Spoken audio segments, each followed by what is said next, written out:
आपने फ़खर जमान की तो बात की थी Ahmad, you know if you ask him to rest और यू नो फिर उसके अलावा हसीबुल्लाह को चांस दे दो समथिंग लाइक दैट.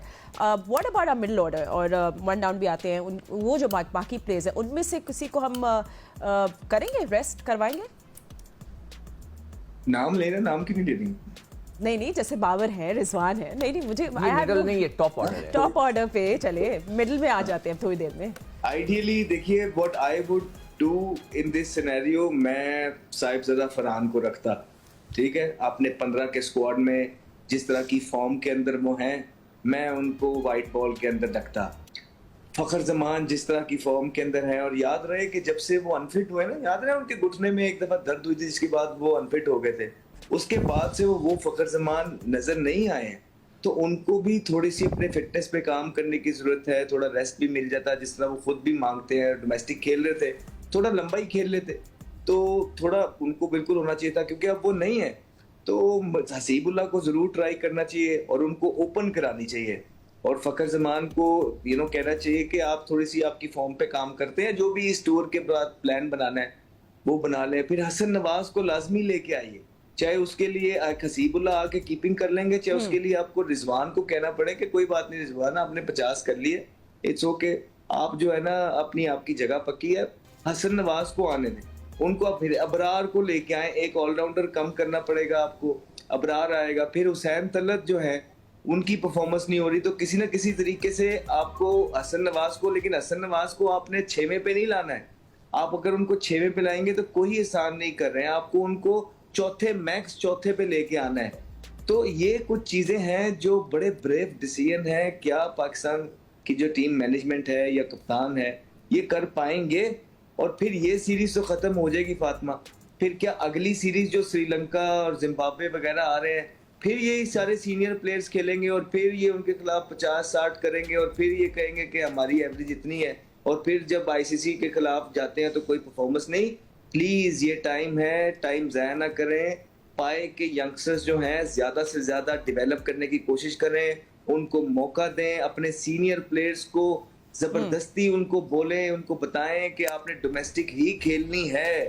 आप उन पे ये लागू करें, कोई रूल निकालें, कोई कॉन्स्टिट्यूशन लेके आए इस तरह की जिस पे ये लिखा हो कि everybody needs to play in domestic cricket. जो पाकिस्तान क्रिकेट ने उन पे इन्वेस्टमेंट की है, now it's time to pay back. इससे उनकी अपनी फॉर्म भी वापस आएगी. फिर जो यंगस्टर्स के साथ वो ड्रेसिंग रूम शेयर करेंगे, वो यंगस्टर ग्रूम होंगे, सीखेंगे, और फिर जो है ना एनओसी, मैं हमेशा से हक में हूँ कि players should earn money, bread and butter है, कमाएं, लेकिन पाकिस्तान सबसे पहले है. पाकिस्तान से पहले कुछ भी नहीं आता.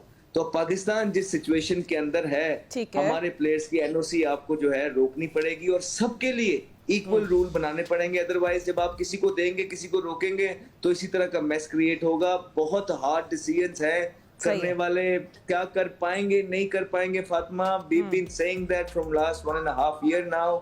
अभी तक तो वक्ती तौर पे कुछ डिसीजंस लेते हैं, अवाम का गुस्सा ठंडा करवाते हैं, फिर दोबारा से वही जो किया होता है वो कर देते हैं. अभी तक तो ऐसे ही लग रहा है कि कोई प्लान या रद्द अमल तैयार जो होना चाहिए था 2.5-3 साल में इस मैनेजमेंट की तरफ से, वो रोड मैप तैयार नहीं नजर आया. ठीक है, हम लोग टॉप ऑर्डर की बात कर रहे थे, पहले मैंने आपसे मिडिल ऑर्डर का भी पूछा कि वहाँ भी हमको changes, but you know I also want to know there so many players in the circuits के अंदर, यानी ओपन कन्वर्सेशन है आप दोनों के साथ, who have actually gone missing. I mean Kamran Ghulam आपके प्लान का हिस्सा नहीं है, मतलब वो भी कहीं ये वो कह रहे हैं ना फ़खर को जाके कुछ सीखना चाहिए, टाइम लें. यार ही इज ऑलरेडी 35, वो पाकिस्तानी 35 है. मैं तो इज्जत ही दे रहा हूँ. अब इज्जत जब देनी होती है तो यूं ही कहना होता है. मैं क्या करूँ कि नहीं बन रही जगह, क्या करूँ? You are right, I totally agree. He is 35. अब टाइम 35 के बाद वो क्या वो 40 में जाके सही होंगे? नहीं.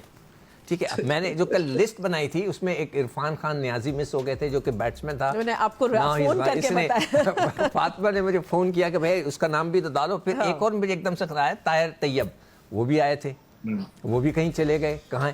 देखिए, अगर आपने क्रिकेट को ये समझाना पड़ेगा हमारे क्रिकेट फैंस को कि बाबर और रिजवान और शुरू के जो लड़के हैं वो थ्रू आउट पिछले 5-6 सालों से खेल रहे हैं. हम ना कोई एशिया कप जीते हैं, ना कोई वर्ल्ड कप जीते हैं, कुछ नहीं जीते. नाउ लेट्स चेंज, आगे बढ़े, कुछ तब्दीली लेकर आए. जो आप बैटिंग ऑर्डर की बात कर रही थी ना, तो देखो उसमें जो फ़हीम और नवाज़ हैं वो तो नीचे सही हैं, मार मूर के वो अच्छे रन्स करते हैं, हमेशा करें। They did good, हाँ। ठीक। हुसैन तलत को ऊपर करो, इसने हसन नवाज की बात करा, भाई वो बच्चा है उसको ट्राई तो कर लो, फिर उसको डिसाइड करो कि क्या करना है, उसको सही। ऊपर भेजो। ठीक है। देखो ओपनर कोई और लेके आओ, फ़खर जो है उनसे इतना। अब एक और चीज़ मैं फ़खर साहब से रिक्वेस्ट करूँगा, सर बहुत बुरा लगा मुझे लगा, I don't know about the others, कि आपने जैसे ही आपको शॉट खेला आपने ऐसे ऐसे रगड़ना शुरू किया। वो तो अब तो पता चल जाता है सर कि आप आउट हैं कि नहीं है, आपके ग्लव्स पे लगा था, आप इधर लग रहे थे। That is bad. आपने जो है मतलब ये थोड़ा बच्चों को भी सिखाएं कि अगर आप आउट है तो चले जाओ यार, कोई बात नहीं। आउट हो गए तो आपको ग्लव्स मिलेगी, आप इधर हिला रहे हैं। आई डोंट नो कि ये कहते हैं ना कि जी प्रोफेशनल हैं तो हमें चांस लेना चाहिए, तो ओके मर्जी है, मगर हमें अच्छा इंप्रेशन बच्चों को भी देना चाहिए। चले ठीक है, आई होप द बच्चे इंप्रेस होंगे।